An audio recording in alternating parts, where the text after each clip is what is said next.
Ici Éric Latour, on vous souhaite la bienvenue à Saint-Jean-sur-Richelieu. La dernière séance régulière du Conseil remonte un peu, mais c'était le mardi 13 décembre 2022. Il y en aura de nouvelles à la fin du mois dans quelques jours. Mais lors de cette assemblée, il y a un citoyen qui, à chaque fois, pose beaucoup de questions sur les dérogations mineures et parfois aussi défonce un peu son temps de parole.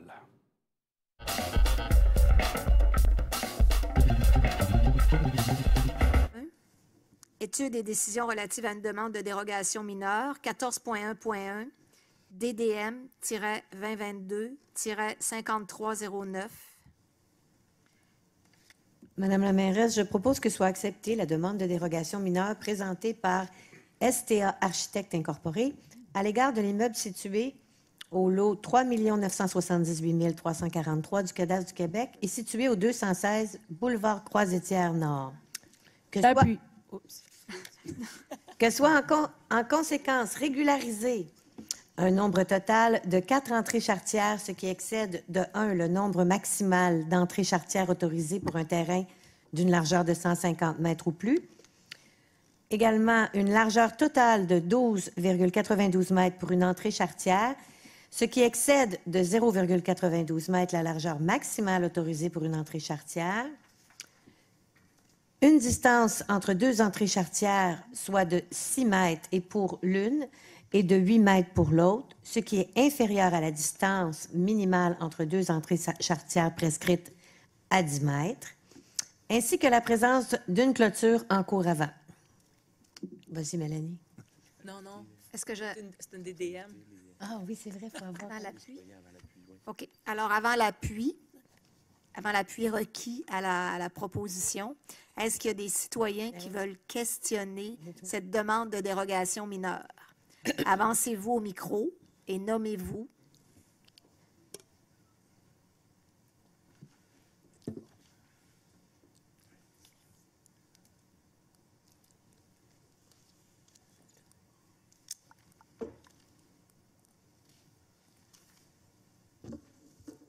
Madame la mairesse, François Blais.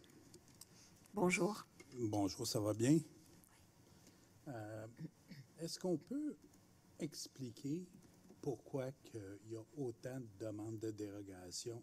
Là, je suppose que c'est accepté. Ça va être la proposition. Là, c'est proposé. Probablement que ça a été recommandé par le service d'urbanisme. C'est passé au comité consultatif d'urbanisme où siègent 3 conseillères. Oui, c'est 3 conseillères municipales. Alors, puis il y a aussi des gens de la population sur le CCU. Alors oui, j'imagine que c'était Madame Poisson, vous êtes présidente du comité, c'était une recommandation unanime? C'était pas unanime, mais c'était recommandé. C'était recommandé, OK. Mais ceux qui ont émis des dissidences, parce que les changements sont quand même majeurs, c'est pas dans mon quartier, là, mais j'essaie de comprendre le raisonnement où est-ce que des citoyens ou autres, des clôtures en façade, on n'en met pas. Ici, on autorise. On spécifie des largeurs entre 2 entrées charretières. Oui. Puis l'urbanisme, puis les gens, ça a été introduit pour des raisons de sécurité. Et que là, fort possiblement que c'est une dynamique d'espace ou une dynamique de configuration d'édifices, on passera outre à ça. J'essaie de comprendre le raisonnement de... Tu sais, c'est comme... je ne sais pas si vous en parlez en séance aujourd'hui. Vous aviez une séance publique de consultation sur la cabinetterie la semaine dernière.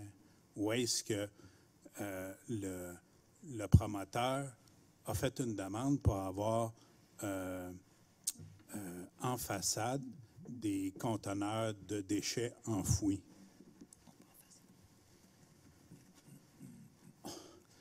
Je peux prendre vos questions en note. Comprenez, c'est que quand le citoyen corporatif ou le gars de la cabinetterie, quand il prépare ses plans et devis, comme moi, là, quand j'ai préparé l'implantation de mon cabanon pour mettre dans ma cour, je l'ai mesuré plus qu'une fois là, pour m'assurer que je suis dans mes lignes.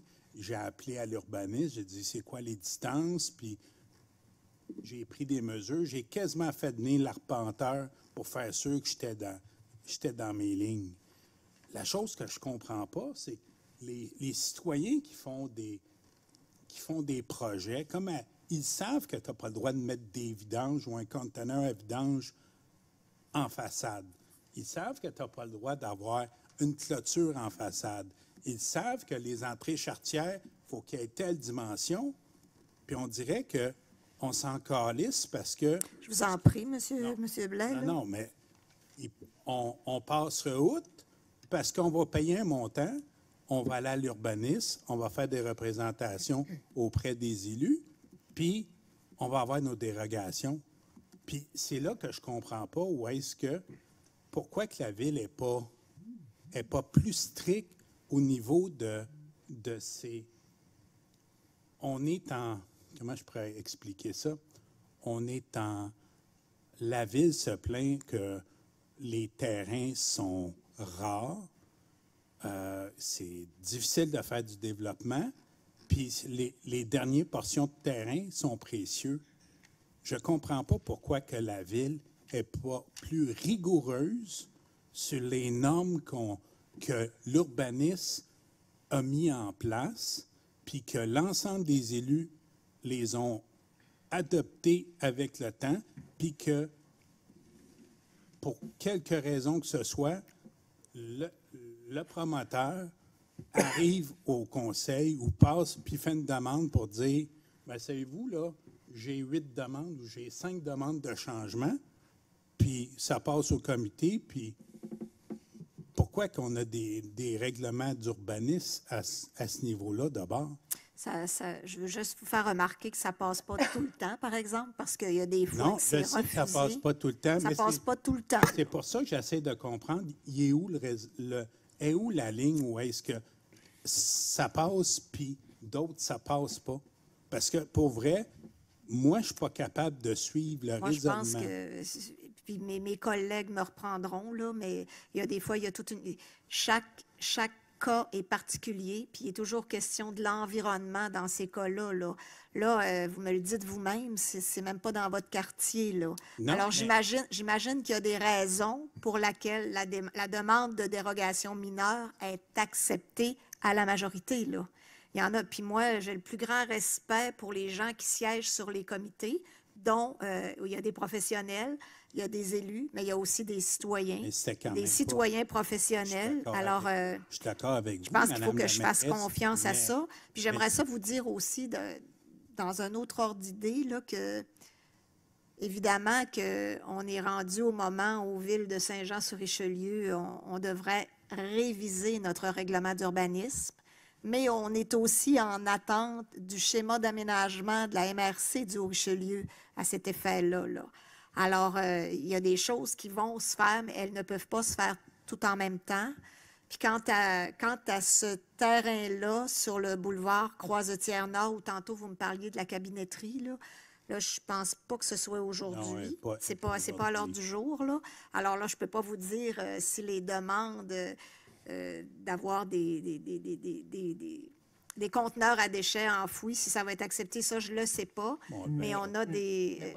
Madame la présidente du CCU, est-ce que tu veux répondre? Je comprends très bien votre raisonnement, M. Blais, mais juste que vous sachiez que chaque dossier est vraiment bien analysé. On l'a regardé. Le fait, les entrées charretières, c'est que c'est des entrepôts. Alors, ce n'est pas des voitures ou qu'il y aurait, mettons, des camions qui sortiraient 50 fois par jour, ça serait beaucoup plus dangereux, effectivement, pour ça. Fait que chaque dossier est vraiment analysé cas par cas pour vraiment voir l'environnement, vraiment voir la circulation qu'il y a, l'utilisation aussi qu'il y a de la bâtisse. Fait que je veux juste vous rassurer que c'est... Non, mais je veux juste vous le préciser. Je ne dis pas que vous ne faites pas un bon travail, mais la décision n'était pas unanime. Est-ce qu'il y a possibilité de savoir quels étaient les points de discordance Bien, au sein les du points, comité? c'était ce que vous avez emmené. Fait que c'était vraiment au niveau des entrées charretières aussi qu'il y en avait beaucoup en avant. Est-ce que la personne fait de l'enlever, puis les coûts que ça rattachait, puis c'est pour ça J'imagine. on a regardé le cas comme de celui-là, puis là, on a vu que, dans le fond, la circulation n'était pas si dense que ça, puis c'est pour ça qu'on permettait, là, qu'on a laissé comme ça. Puis pour la cabinetterie, si je peux vous répondre, ils ne sont pas à devanture, les containers, puis il y a eu une problématique au niveau de Hydro-Québec qui a mis, je cherche le mot, là. Les aubans. Les auvents. Les Alors, aubans. c'est ça. Puis là, à ce moment-là, ils ont été obligés de tout reconfigurer le stationnement extérieur avec le paysagement et tout. Fait que, disons qu'ils ont travaillé très fort aussi pour essayer de garder le maximum de verdure alentour de ça. C'est beau. Merci beaucoup. Puis, je veux vous rassurer sur le fait qu'on aura beau faire une révision en profondeur de nos règlements d'urbanisme, il va toujours avoir des demandes de dérogation mineure. Non, mais Il va toujours en avoir, là. qu'il y ait des demandes de dérogation, pour vrai, moi, ça me préoccupe juste quand c'est des nouvelles constructions, des constructions qui sont récentes. OK. Moi, j'ai pas de problème des dérogations mineures sur des édifices qui ont 10, 15, 20 ans. Il y a eu une implantation, puis c'est pas tout à fait kosher, comme on dit, puis on fait juste ramener ça, puis s'assurer que tout est conforme et dans les règles de l'art. Mais quand on prépare un projet, puis qu'on prend la peine de se renseigner auprès de la ville pour demander c'est quoi la largeur de qu'est-ce que je peux faire dans mon champ d'activité, puis que même si j'ai toutes ces informations-là, je passe outre puis je fais en sorte de dire, moi, c'est ma perception, vous me direz que c'est peut-être biaisé, mais ma perception, c'est pas grave, je vais aller en dérogation mineure, puis on va faire nos représentations, puis on va essayer de faire passer notre projet. C'est parfait, M. Blais, mais moi, je veux juste dire que moi, contrairement à vous, moi, je pense que les gens, à la base, sont de bonne foi, puis qu'il arrive des problèmes quand on fait les projets. Puis cela étant dit, bien, comme je vous dis, il y en a des demandes de dérogation mineure qui sont refusées. Madame Surprenant, tu voulais conclure ça? Je voulais ajouter quelque chose, oui. Ça va être la conclusion de ce Parce que monsieur sujet. parle quand c'est des nouveaux projets, etc. Dans ce cas-ci, là, c'est une demande pour faire un agrandissement. Et ce faisant, on a réalisé qu'il y avait des irrégularités. C'est pour ça qu'on se ramasse avec une demande de dérogation mineure. Exactement ce dont comme vous parliez. Quelque chose qui est comme déjà là depuis longtemps. Puis là, parce qu'ils veulent rajouter une partie à leur entrepôt en arrière, là, on tombe vraiment là, à aller mesurer, faire les plans, etc. Puis là, on réalise, oups, il y a des choses qui sont peut-être pas conformes sur place présentement. Donc, cette dérogation-là, c'est justement un exemple de ça. Donc, c'est un fait accompli, c'est déjà là. C'est pas des nouvelles entrées charretières qui vont... Ils étaient déjà là, avec les clôtures et tout. C'est vraiment l'entrepôt en arrière qui était la base de cette demande. Donc, vous voyez, on essaie d'arranger les choses des fois quand il y a eu des erreurs dans le passé aussi. On va quand même autoriser une clôture en façade. Ça fait 10 ans qu'elle est là. Voilà. On l'autorise pareil. Merci beaucoup, M. Blais.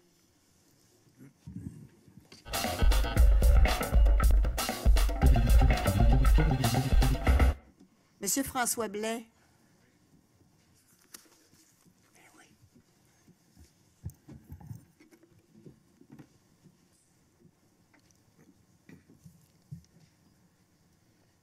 Merci, Monsieur le greffier. Moi, j'ai pas d'ordi. Madame la mairesse, Bonsoir.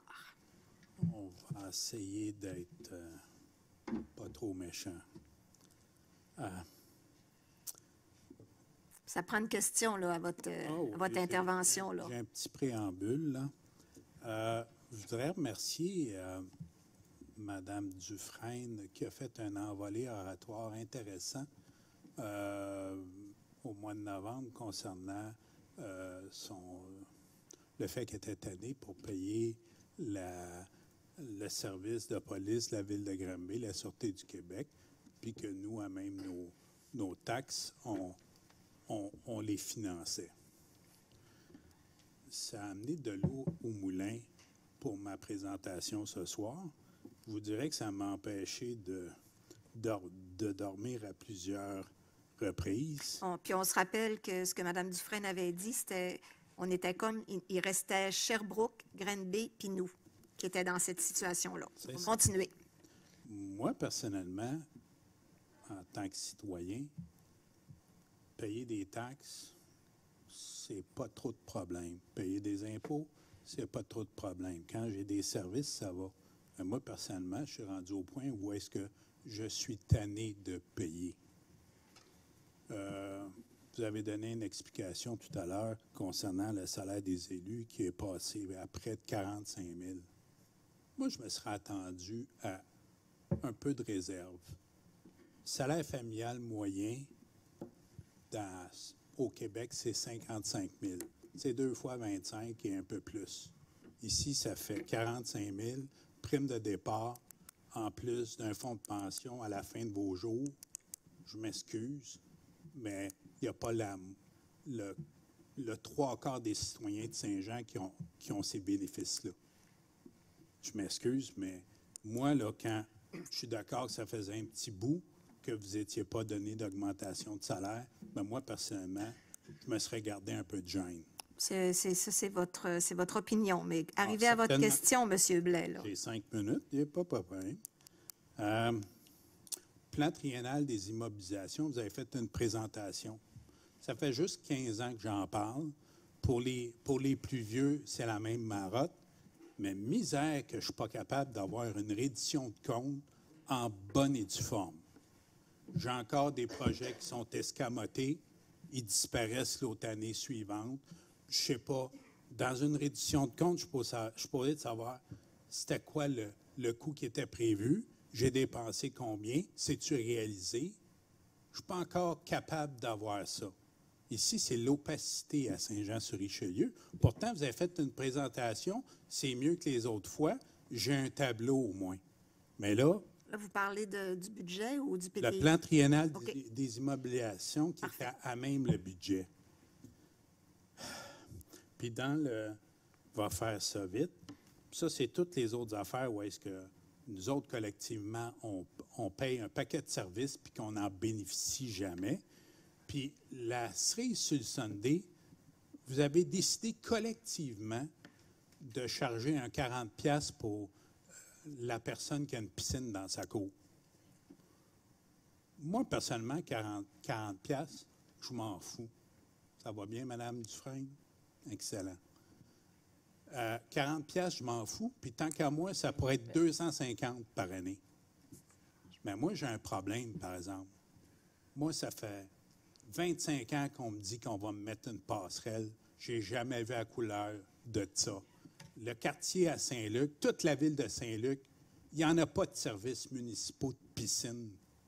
On demande des services, on n'est pas capable d'en avoir, pas capable d'avoir de lumière de rue, pas capable d'avoir de trottoir, sauf que quand ça vient le temps de remplacer toutes vos infrastructures... Attendez, madame. Bien, il reste 43 secondes. oui. Je n'ai pas encore votre question, Ça là. s'en vient. Elle a besoin. Oui, mais moi, là, on me facture parce que moi, j'ai pas de piscine. Puis dans plusieurs, à l'Acadie, je pense qu'il n'y en a pas de piscine municipale non plus. On les facture. Mais c'est drôle. Tous les quartiers où est-ce qu'ils ont accès à une piscine publique, moi, là, devrais les charger 250$ parce que moi, je paye pour faire entretenir ces infrastructures municipales-là. Puis je demande à ce que la ville soit plus équitable. À quand vous allez mettre l'équité dans vos décisions? Moi, là, quand... Est-ce que c'est ça votre question? Oui, elle est là ma question, parce que moi, personnellement, je paye pour remplacer les trottoirs, j'en ai pas. Je paye, puis ça, il y a plein d'endroits. Je paye pour faire remplacer des lumières de rue, j'en ai pas. Je paye pour rénover. Merci, merci, M. Blais. La question, c'est quand est-ce qu'on va être plus équitable? Oui. L'équité, c'est déjà une valeur à la ville de Est-ce que vous Saint-Jean-sur-Richelieu. comprenez notre désarroi? Je comprends. Puis, regarde, M. Bisaillon, il n'y a pas l'eau courante. il y a des... Regardez, non, Madame Lantier, c'est correct, là. On est une ville, Saint-Jean-sur-Richelieu. On a été l'objet d'une fusion au début des années 2000. 5 municipalités qui sont arrivées avec chacun leur héritage, chacun leur façon de faire. On est encore là-dedans. On sera pas... On fait du porte-à-porte à Iberville, ils jugent qu'on est inéquitable. Saint-Luc, vous jugez que vous êtes inéquitablement traité. Mais si je vous dis que quand on est à Iberville, là, le message qu'on a, c'est que c'est Saint-Luc qui a tout. Alors, vous voyez, l'équité ou l'iniquité a plusieurs visages. Moi, je veux juste vous dire que comme conseil municipal, puis avec l'administration publique, on fait notre possible. On fait notre possible, puis les choix budgétaires qui ont été faits cette année peuvent être jugés inappropriés ou inopportuns, là, mais on a vraiment pesé dans la balance.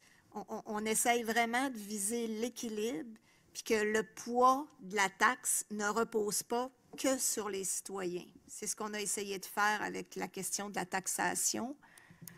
Puis, ben, c'est votre opinion, puis je la respecte, là, mais l'équité, puis je pense que vous le savez, là, c'est une valeur importante, là. Puis ça peut être les citoyens qui sont dans le quartier de M. Godette, puis dans mon quartier, puis dans le quartier de Mme Dufresne.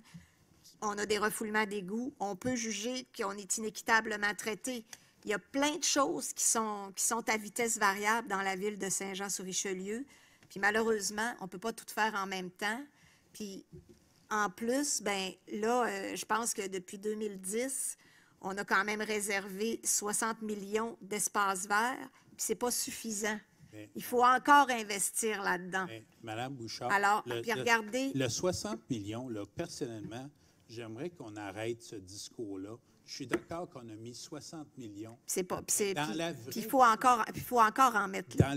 Dans la vraie vie, là, le 60 millions, il n'est pas perceptible pour personne. Mais monsieur... Parce que les terrains à la ville de Saint-Jean-sur-Richelieu, j'ai fait une demande à l'accès à l'information. C'est des terrains qui sont disséminés sur le territoire, à part certaines exceptions. C'est parfait, M. Blais. Merci beaucoup. Allez vous asseoir. Merci beaucoup. J'espère qu'avec l'avenue du... Excusez-moi, Madame la mairesse. Vous me mettrez dehors, il n'y a pas de problème. Non, je ne vous mets pas dehors. Là. Je veux juste que vous retourniez vous asseoir. Puis je le sais, on va avoir un vérificateur. C'est ça que vous alliez me dire, là? Madame la mairesse, excusez-moi, j'aimerais parler. Oui, vas-y, M. Fontaine. Par respect et équité envers les autres citoyens, ça fait longtemps que le 5 minutes est terminé. Parfait. Et il y a... donc. C'est vrai que tu as raison, M. Fontaine, je manque de rigueur. Mais un sujet par question, puis c'est une question, puis on est rendu à 28 sujets, puis 27 questions. C'est donc bien triste. Hein? Merci, M. Blais. Non, mais avant, dans une ancienne vie, là, ici, autour de la table, avant qu'il y avait la chicane des neufs... Mais M. Blais, le 5 minutes, on pouvait... Vas-y. Il va me mettre dehors. Mais non, il ne te mettra pas dehors. Il va te dire d'aller t'asseoir, M. Blais.